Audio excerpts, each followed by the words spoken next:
Good evening. My name is John Milburn. This is week 1 of Laws 11059, Statutory Interpretation. This is term 3, 2018. Well, firstly, welcome to the unit. We're going to have a lot of fun this unit. We've got a lot to cover. As I speak, we have a number of people online. Thank you for attending live. If you're watching this as a recorded session, I encourage you to join us for the live session when you can. And for the first session, for those of you that are watching this as a recorded session, you won't be aware that in the chat facility, people are introducing themselves, and we have people from all over Australia. I haven't seen anyone from overseas undertaking the unit yet, but we have people from Western Australia, good contingent from WA, New South Wales, Victoria, everywhere. So thank you all for joining us. If you have any questions, please feel free to ask through the chat facility or to unmute your microphone and ask a question or make a comment. So what we're doing this unit is statutory interpretation. Sound interesting? It's a cornerstone of what it is that we do as lawyers, and as law students, you need to be acutely aware of some of the basic principles associated with statutory interpretation. It's actually quite interesting, and I had the pleasure and the privilege of taking advanced statutory interpretation and drafting last term, term 2. So those of you that enjoy this course, enjoy the work that we do, please consider enrolling for the advanced course. We look at it from a completely different perspective. Rather than us observing what is done and interpreting, in the advanced class, we actually go about drafting legislation, explanatory notes, and drafting other materials. Anyway, enough of a plug for that other unit. Let's get on with this one. I take it that some of you have already studied some law, but I suspect that most of you are doing this unit as a first-year unit, perhaps in conjunction with Introduction to Law. So if you're one of those students that are working in conjunction with Intro, so that this is effectively your first week of studying law, you will need to work a little harder, as you might expect, than those colleagues who have already completed, say, Introduction to Law. But we can get there. My approach to study is that you primarily seek to enjoy the process, and marks are secondary. Now, you might think that's a bit odd, and I'm adopting an approach in this unit, which I adopt in practice, and that is that if you enjoy the work, if you want to undertake the work well, then the results will follow. And I think naturally enough that usually happens. But it doesn't happen automatically. You still need to plan, and you need to prepare for the work that you do.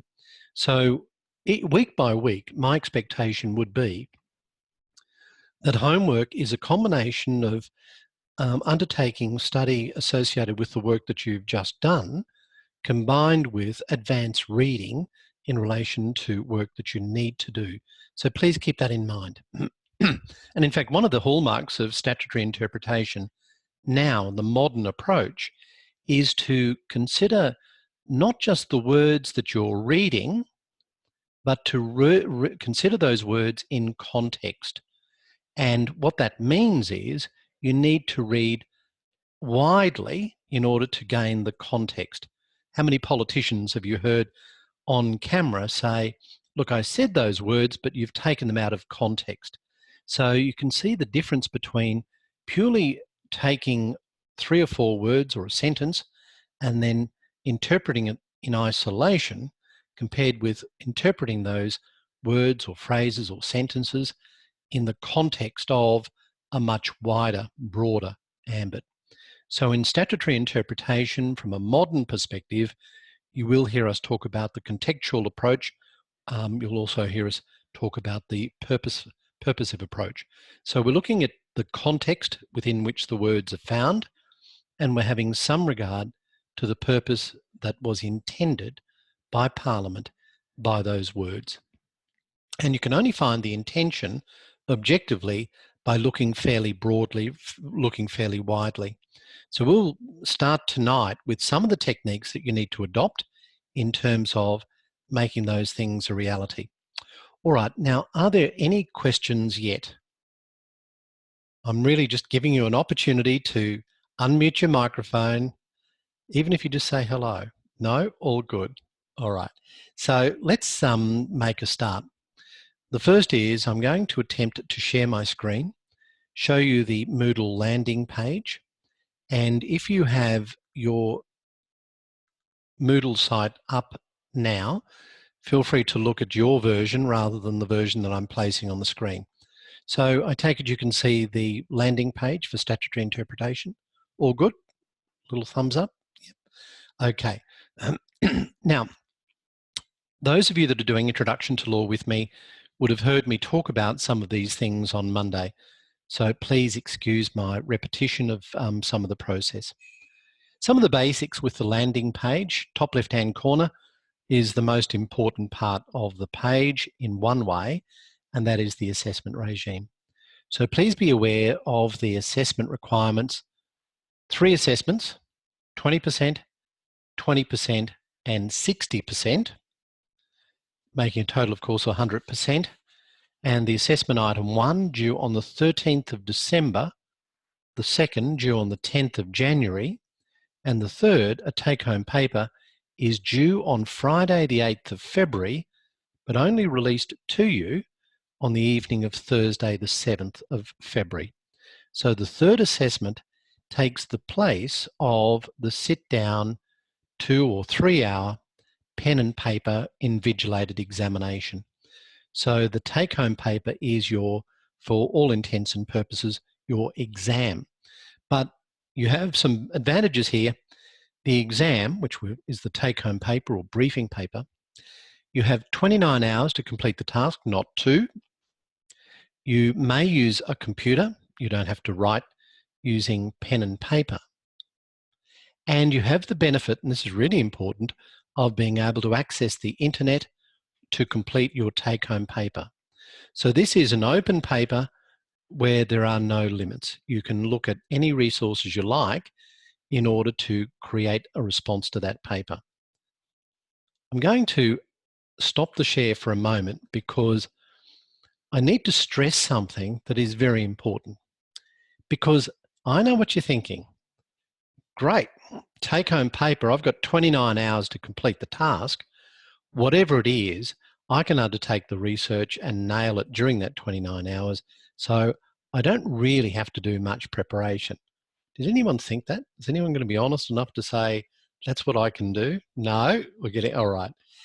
What I'm going to do is ask if you would please look at a video that I prepared earlier this year, which is in the assessment section in the drop-down, I believe, and it's called Level 3, that's numeral 3, Examination or Short Window Online Paper Preparation. I'll share the screen, go back to Moodle, and show you that. Has anyone come across this video or looked at it? All right. So you'll see there the link to the video that I prepared earlier this year, and that's in the assessment drop-down. So assessment, and you'll see a summary here of the content as it appears, but in summary form in the assessment block on the top left-hand corner, and that's the video. Now, under the assessment column, you'll also see the assessment items for this year. That's a copy. That's a link. It's an alternate link to the assessments that I showed you in the top left-hand corner of Moodle. And there's some further material that assists you in how to complete the assessment tasks in a way that is acceptable. I'm going to specifically refer you to what we call the AGLC referencing style, the Australian Guide to Legal Citations. Get used to it. People will talk about the AGLC referencing protocols or procedures throughout your unit, and trust me, we use this in practice. So AGLC referencing is important. You need to understand that, but I'm going to give you a tip. Have you noticed that sometimes if I want to give you a little tip, I'll stop the share so I can look straight at you and just say this. When it comes to working out the Australian Guide to Legal Citations, if you haven't already looked, initially you will be daunted because it's a huge publication and it sets out in detail all the protocols associated with proper citation and referencing of your work. But there are two little techniques you can use to get around this quickly. The first and most important is have a look at the end of the AGLC and you'll see a summary guide. And if you can work on the summary guide, understand it and start to apply it, then you can use the rest of the material, the bulk of the material, as a reference point if you're stuck. But basically use the guide, the summary at the end of AGLC, and for the most part, you'll be fine. The second tip is this. As you're conducting your reading of textbooks, cases, even legislation to some degree, try to take note of the way in which the authors reference material. Because for the most part, the referencing style is consistent with the AGLC. You'll see that in cases, you'll see that in textbooks. So learn by osmosis how to do things and try to pick up some of the little nuances, summaries, so that by the end of this unit, you're presenting work where a lawyer would look at it and immediately say, this person knows what they're doing. In other words, in law, there's a certain way of doing things. We have a lot of creativity, but we have a certain style. We have certain protocols. And someone with an experienced eye will spot the lack of protocol, spot the point of difference, which is incorrect, very quickly. I can trust you. And unfortunately, I'll be marking all your assessments, and I've got a pretty keen eye for this. So I would urge you to start to learn and practice the AGLC referencing system at an early stage. Any questions yet? Or who's going to be the first? I know by the end of the unit, you'll all be unmuting the microphone. You'll be asking lots of questions. So who's going to be the first? Anyone? No questions yet? No questions, but I'm all good. Very good. So Tammy wins the prize for the first to make an announcement. So thank you very much for that. Any questions or comments? John? Can I share a tip? Yes, please. There's two websites if you're really struggling with AGLC, and for new players it can be a bit daunting because it's very detailed. But there's two websites which I've found useful in the past, and one is called the Citation Machine, and the other one is Cite This For Me. So citethis4me.com, and there's the AGLC reference. If you just Google citethis4me.com AGLC, and also Citation Machine, which is citationmachine.net. Cite This For Me I found better, but they can auto-generate the citation, which you do have to check to make sure it's correct. But if you've got a lot of citations in an essay or assignment, it can reduce some of your work. Just a bit of a tip there. Thank you so much, John. I appreciate that. And I must say, I'm not familiar with that. And trust me, I've been doing law since 1977, pretty much every day. So every day, and I mean this, every day I learn something new. John, thank you very much. Would you be kind enough to share the links or information?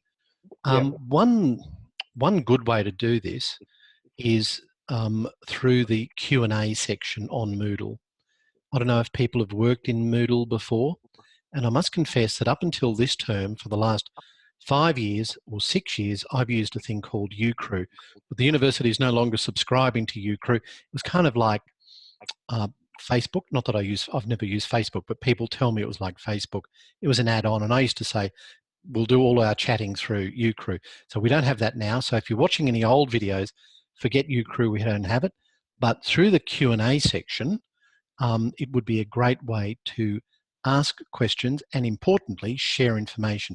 So, John, thank you very much. And if you'd share that with us, that would be excellent. All right. Just for everyone else, William's also set up our own stat Facebook page. So that's probably another really good way for all of us to share information too.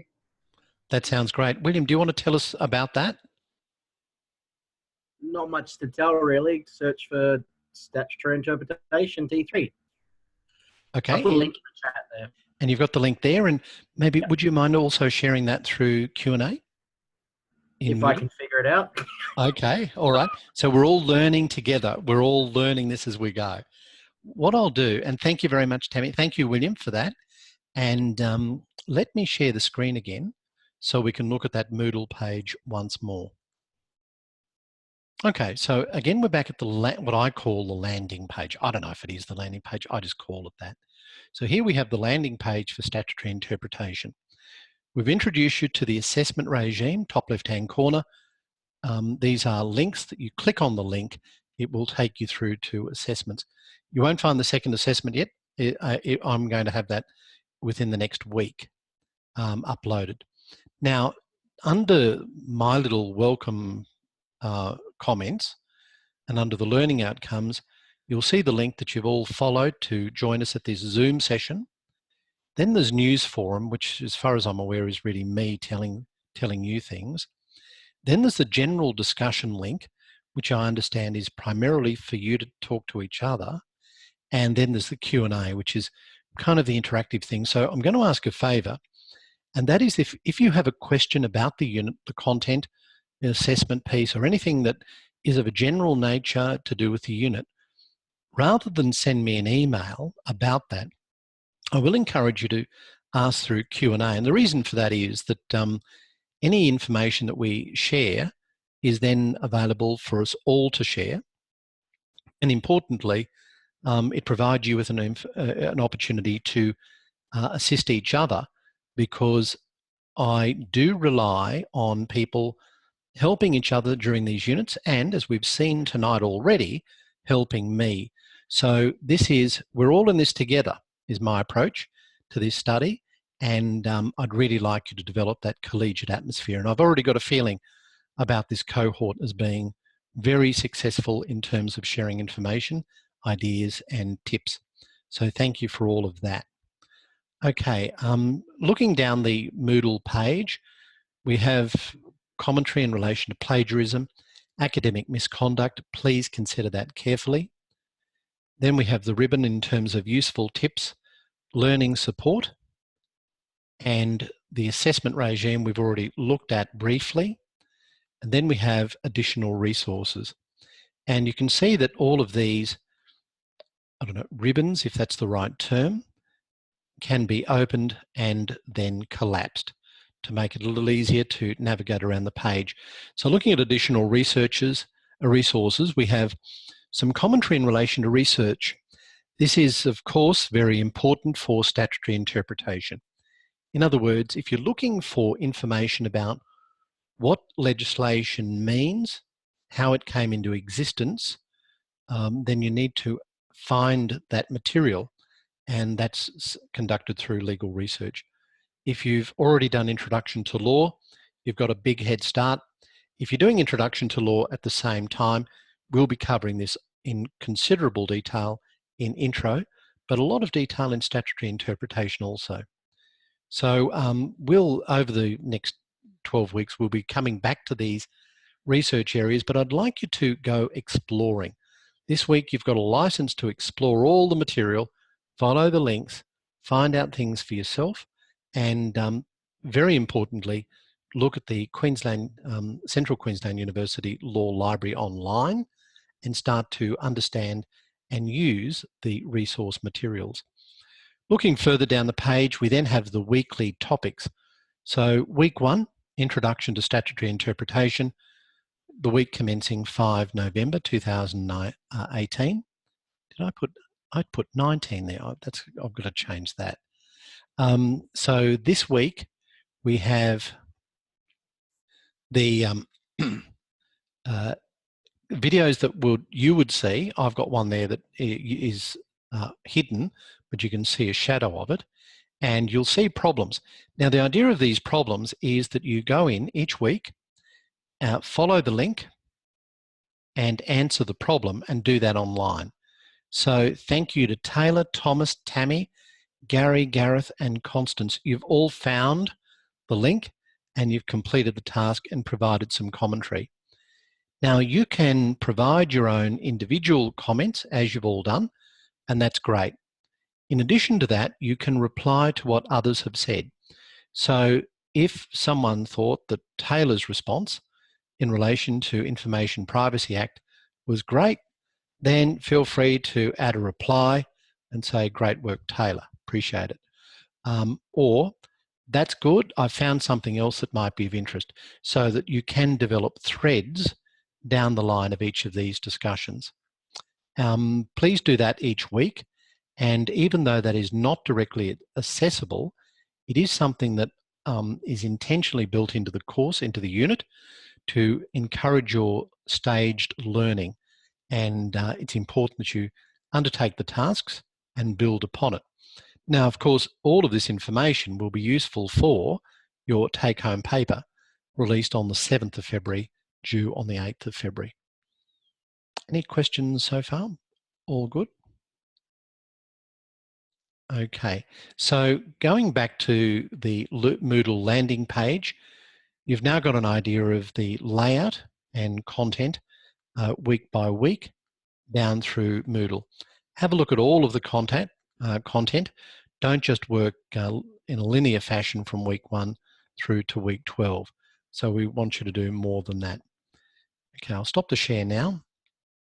And all right, so John has put up a link, thank you very much, citethisform.com.au. Okay, and I think you'll also put that in Q&A, John, so that's great. Now, with the textbook, it's excellent. The text, if you haven't already recovered it, is this one.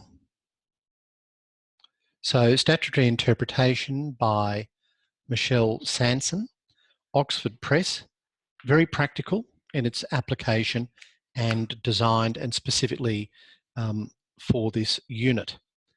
Those of you studying Introduction to Law would be familiar with The New Lawyer. There's some good material there about legal research, the creation of legislation, and statutory interpretation. I'm going to show you 2 other textbooks. Now, these are not prescribed. You don't have to go out and buy them. It can be quite expensive, but they are valuable resources nevertheless. The first is very authoritative. This is Statutory Interpretation in Australia by Pearce and Geddes. That is an excellent publication, and that is in fact the prescribed text, or one of the prescribed texts for advanced statutory interpretation and drafting. So if you really like this subject, you could consider acquiring that and using it when you do get to that advanced subject. The other one is a little more practical in nature, and that is Statutory Interpretation Principles by Hersfeld and Prince, and again, a very useful publication. You might be able to pick up some early editions, for example, of Pearce and Geddes, or you might be able to access secondhand copies, or perhaps access some material otherwise online. And sometimes, you know, the librarians might be able to assist you with accessing certain material. All right, so they're the basic resources that I'd like you to consider in studying this unit. In addition to that, on a weekly basis, pretty much, I'll provide you with information and other resources for you to consider. You need to devote a good 10 hours a week for this unit, maybe a little more. You might enjoy it, and you might find that the time just disappears because you're enjoying it so much, and I'm being quite serious when I say that. It's not tongue-in-cheek. There are a few other things that I want to show you, and I'll come back to that shortly. But firstly, some preliminary comments. I've already mentioned that if you've got questions or comments or you wish to add something, use Q&A primarily. And the focus of the unit is, as much as we can do, practical in nature. So I'm going to ask you now to concentrate on something, just so you get a feel for statutory interpretation. You get an idea of what it is that we're trying to do, and it's along these lines. You're now a first-year lawyer. A client comes to you and complains about an injustice. It's a really simple scenario, this. And she says, I have been banned from selling my product. I received notice to stop doing so, and the investigator provided an extract of legislation, section 68, it's hypothetical.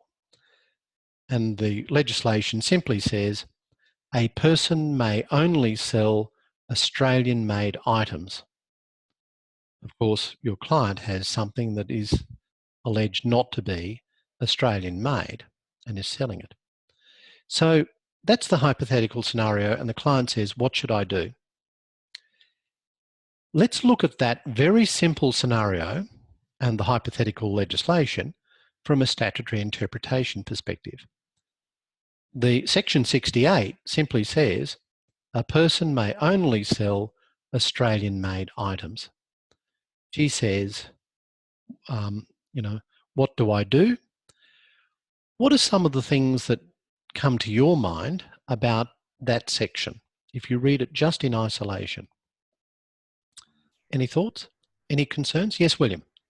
What's the definition of Australian made? Excellent. Good.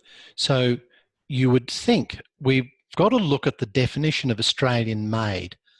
Where do you think we'd find a definition of Australian made? And you're spot on there, William, with that comment. So where do we find a definition for Australian made? You'd hope it would be in the first part of the actual statute. Yes, excellent, Tammy. So you look broader beyond Section 68 to see if there's a definitions section where the term Australian made is actually specifically defined. Very good. Where else would we look in order to obtain information about this phrase Australian made items? Couple of places you could either go to see if there's been previous case law and where it's been described within any previous matters, or if you can't find it there, it's the Oxford Dictionary. Excellent. That's great. So spot on, Gary. Look to case law to see if judges have made a decision and given a judicial interpretation of what is meant by the phrase, or look at an authorized or a well-respected dictionary. Nothing wrong with that. So these are all valuable techniques to assist you in determining that phrase of Australian-made items. Let's look at that section again. A person may only sell Australian-made items. Anything else come to mind? Now we're thinking like a lawyer now. We're being more very tricky and technical. What about a corporation? Ah, very good, Nigel. Because when you read that and the client says, what do I do? Maybe you would say, well, are you selling it in personally or do you use a company? She might say, I use a company, which begs further questions, doesn't it? What do we mean? Gareth says, what is the definition of a person? So we go through the same sort of conceptual thinking that we did when considering Australian-made items, but you've got to consider those issues and make out the proper facts. Tyler's come up with a really good one, and that is, what is the purpose of the section? I mean, we know what those few words say, but we do need to identify the purpose of the section. So that's what Tyler says. Am I pronouncing your name correctly, Tyler? I can't see you on the screen. You're there somewhere? Yeah, you're saying it right. All right, thank you. Thank you, Tyler.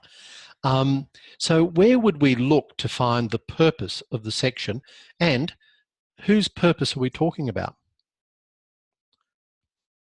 And Gareth said on the other point, Acts Interpretation Act says a person is also a corporation. So that's great. You've got to look at the Acts Interpretation Act. Yes, Gary? Sorry, the Act itself should have a defining like a purpose section as part of the Act itself, the purpose of the legislation. And quite often we call that purpose section the objects section. So spot on. So we're looking at the Act to try to determine the purpose and whose purpose? Who makes what would be the Parliament at the time that they wrote the Act, or their intention when they wrote the Act. That's right. And then you've got to ask whether it is a piece of legislation that is intended to change over time. So that's good. John says, well, is your client selling? Because you ask the question, the client might say, well, it's a barter system and we don't actually we don't use money, we use barter. Or this is a pure charity and I don't sell the items, I give them away. Tuna says the word may only sell Australian-made items, as opposed to the word must not. Must. So thank you, Tuna. That's it. So, and am I pronouncing your name correctly? I'm using the abbreviated version there. Yes. Oh, great. Thank you, Chair. So may versus must is an important issue. Tyler says, let's look at extrinsic material.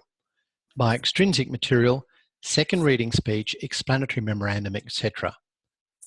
Very good.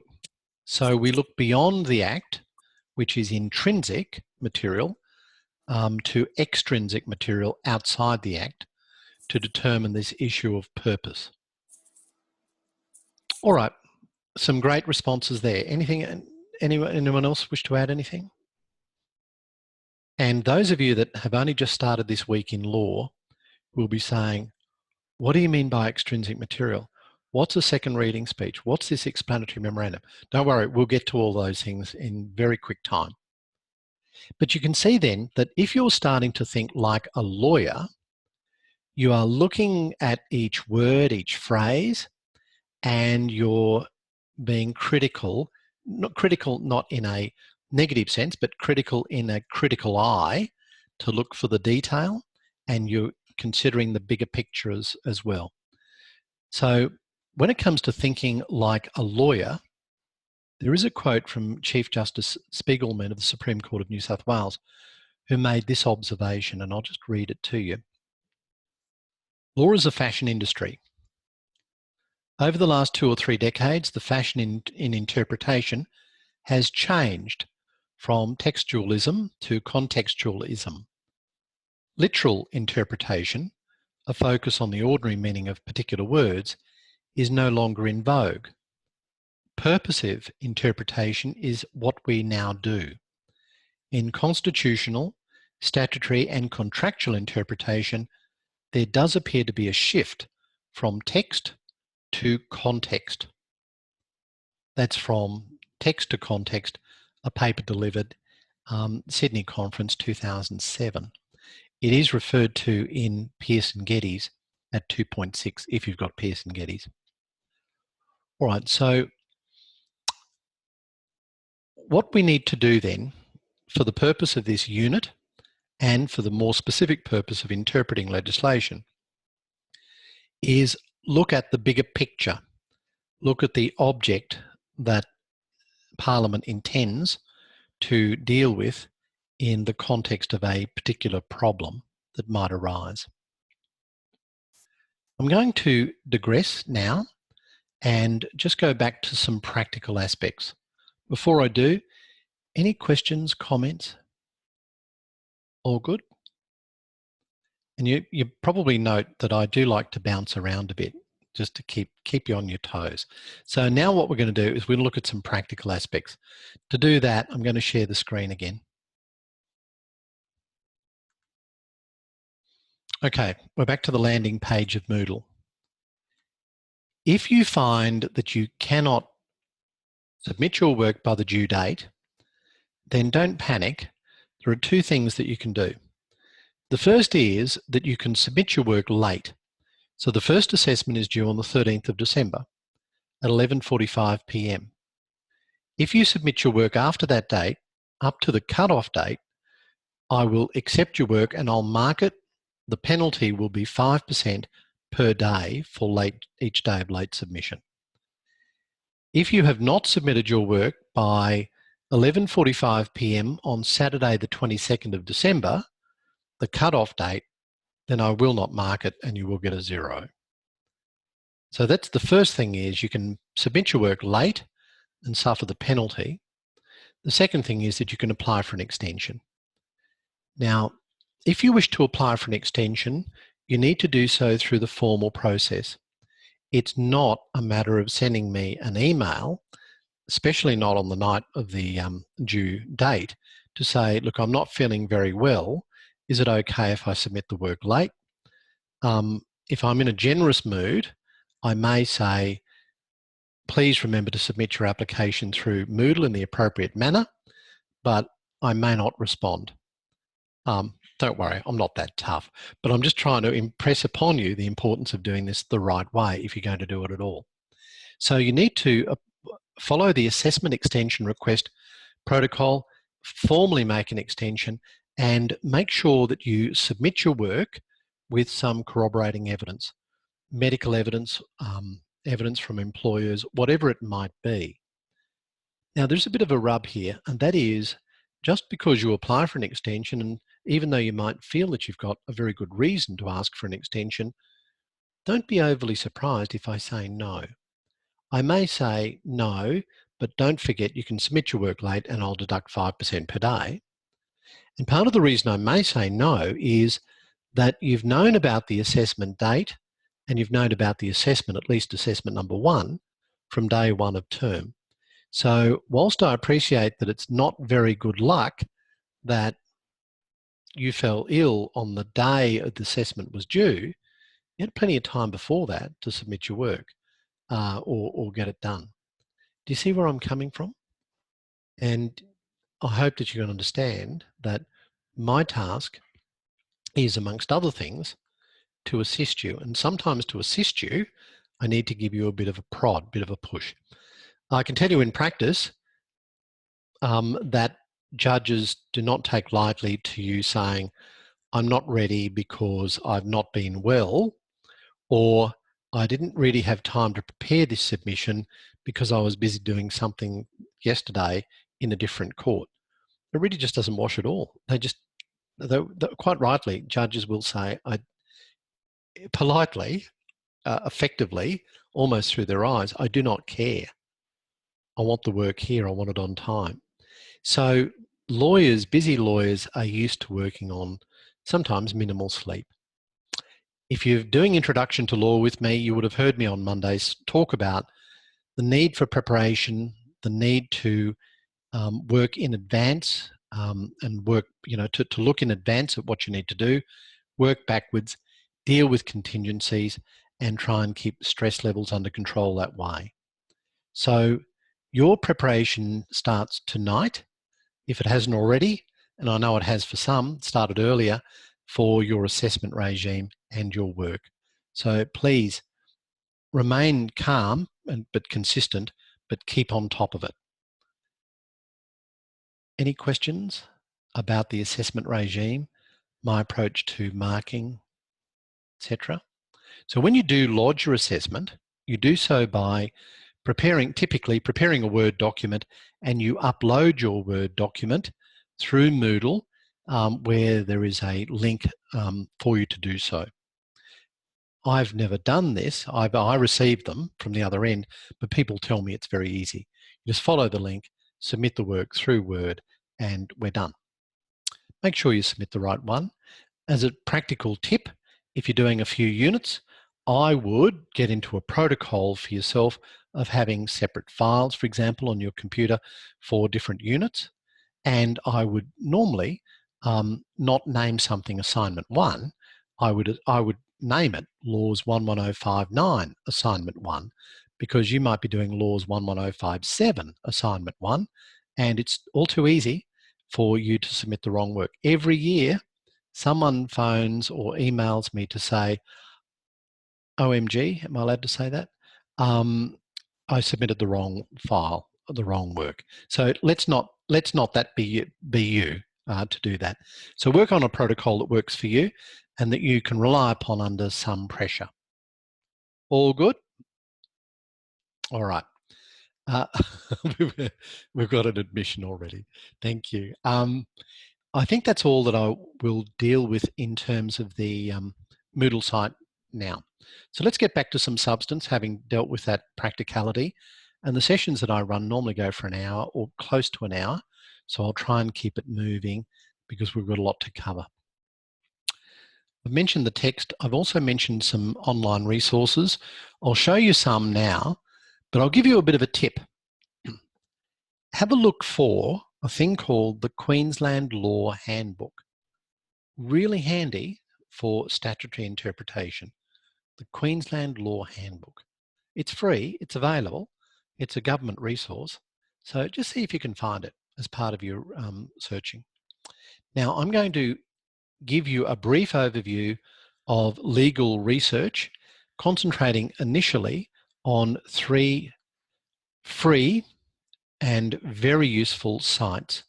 The first is the Federal Register of Legislation, also known as the Legislation Register, which is Commonwealth. And let me share the screen with you now. With any luck, you're seeing the Federal Register of Legislation, and you'll see the blue boxes or shade of blue boxes on the right-hand side, and you'll see some links on the left-hand side. Now, they're the same.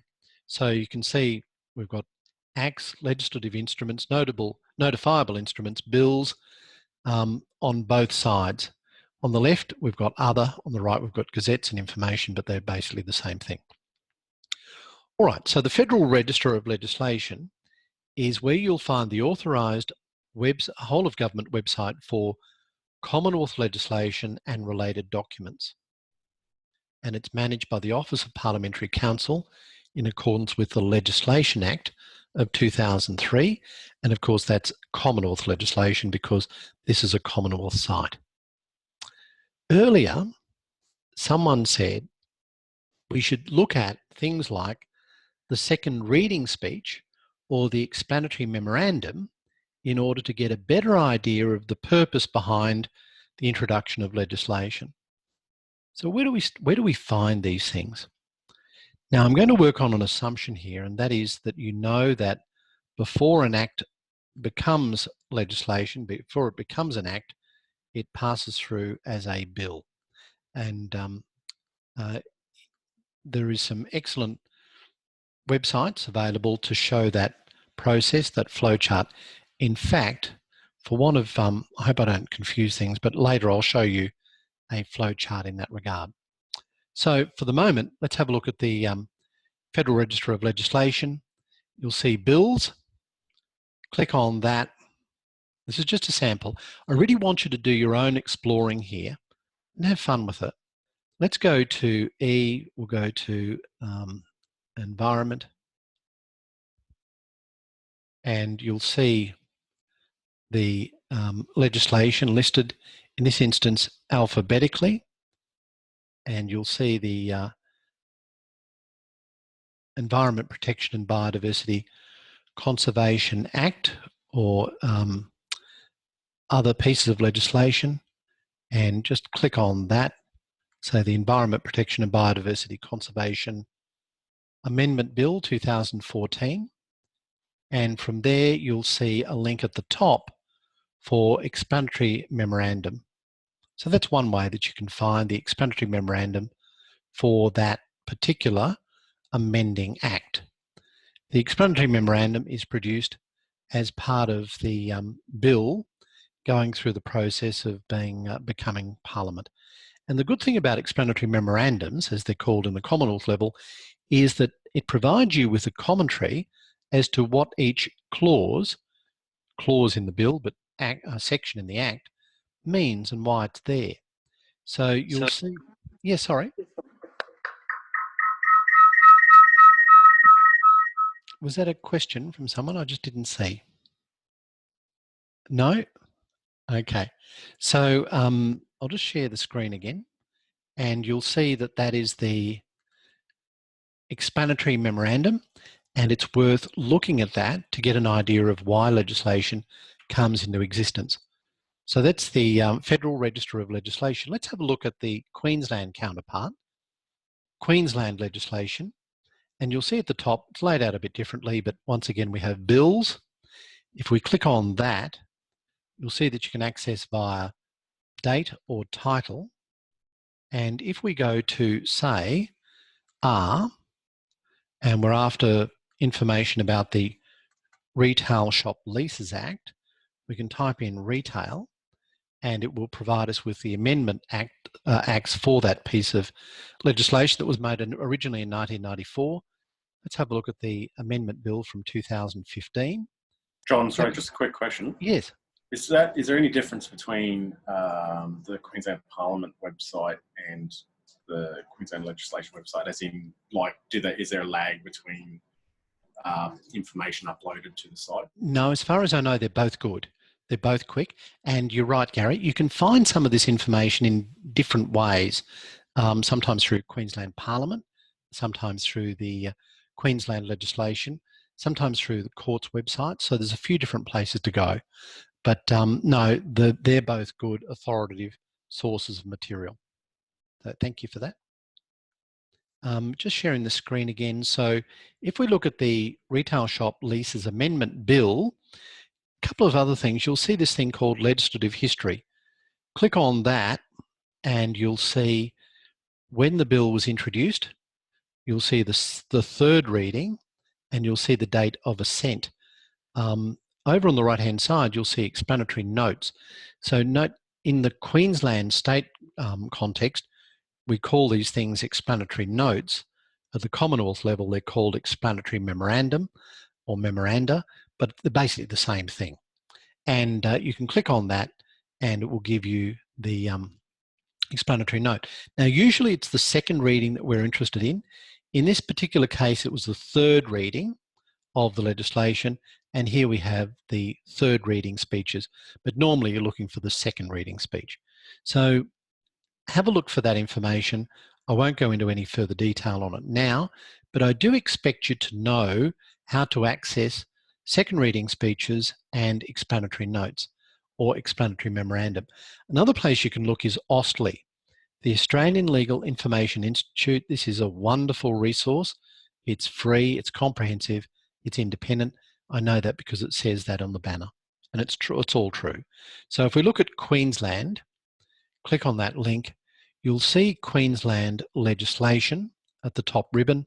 Click on that and you'll see then not only the acts, but also the bills and explanatory notes, but only from 1999 onwards. So that's the same information, but in an unauthorised manner, as opposed to the Queensland Legislation site.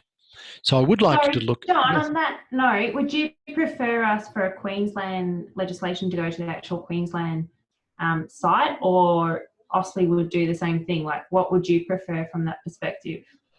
Generally speaking, the judges like you to go to the authorised site, which normally means going to Queensland Legislation, but I can tell you in practice, we all use AustLII a lot because it's a different platform. Queensland Legislation is really very good. It's improved a lot over the last few years, but there's different ways and they have different advantages.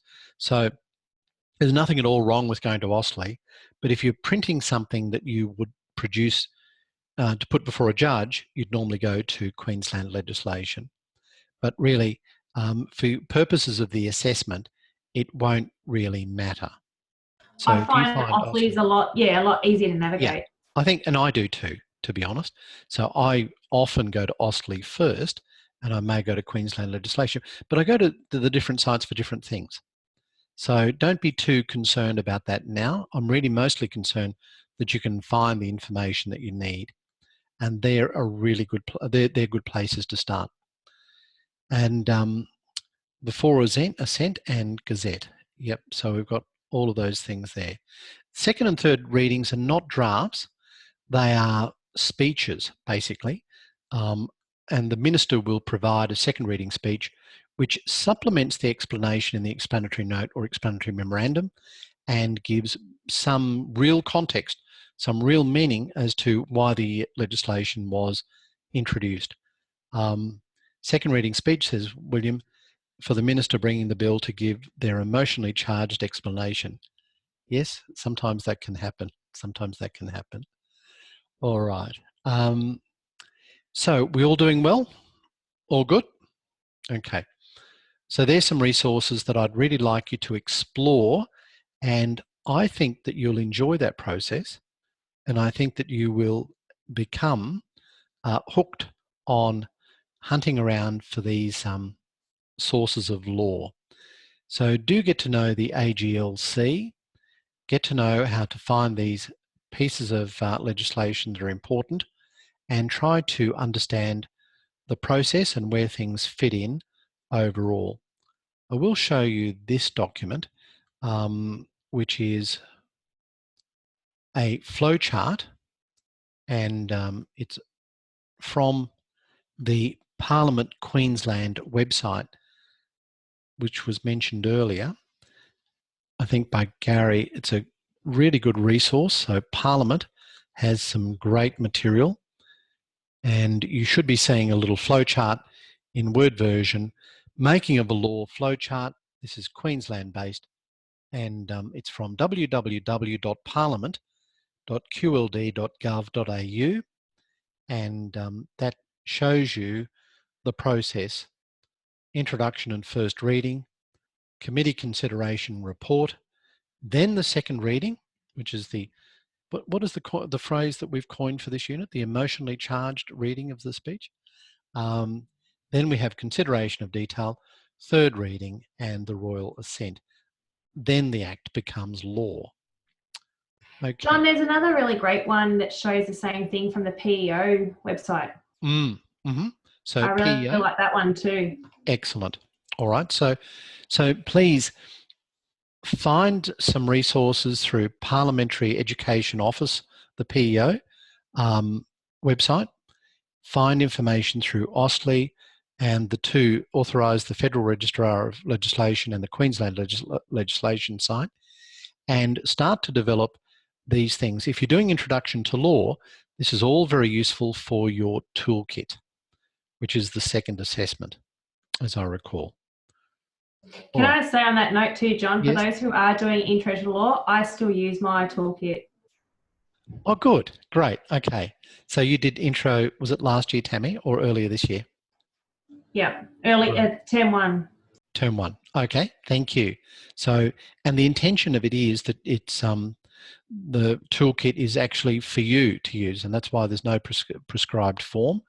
And I do intend for you to use it throughout your degree. So thank you, Tammy, for that endorsement of the exercise. All right, well, we're just about done. I'm going to finish by just mentioning something about the aim of statutory interpretation. In 1904, going back a long way now, the High Court said that the aim of statutory interpretation is to determine and give effect to the intention of Parliament as disclosed by the language of the statute. That was Dixon against Todd, 1904, 1 CLR 320. You don't need to read the case, but you'll see that reference to the case and to the quote in a number of sources. So you'll see from that that even over 100 years ago, courts were talking about trying to determine the intention of Parliament. That's a common theme throughout this unit. And in order to do that, you need to consider the purpose for which Parliament created legislation. And we'll talk during this unit about a few different terms. So it would be useful if you created a little dictionary for yourself where these things made sense. We'll talk about legislative intention, legislative purpose, legislative object, and legislative motive. And they're all slightly different. So I'm going to leave you tonight at the point where I want you to create for yourself a little dictionary, a little definition of what is meant by, in the context of legislative, intention, purpose, object, and motive, and create a few little words that tell you what those things mean. And I'll pick up there next week. All right, you've been very patient with me. Thank you for the interaction tonight. You've been really good. Before we sign off, are there any questions, comments? We all know where we're going? All good? All right, excellent. Well, thank you again. I'll end the meeting now. I'll upload this to Moodle, and we'll see you all next week. All the best. Bye then.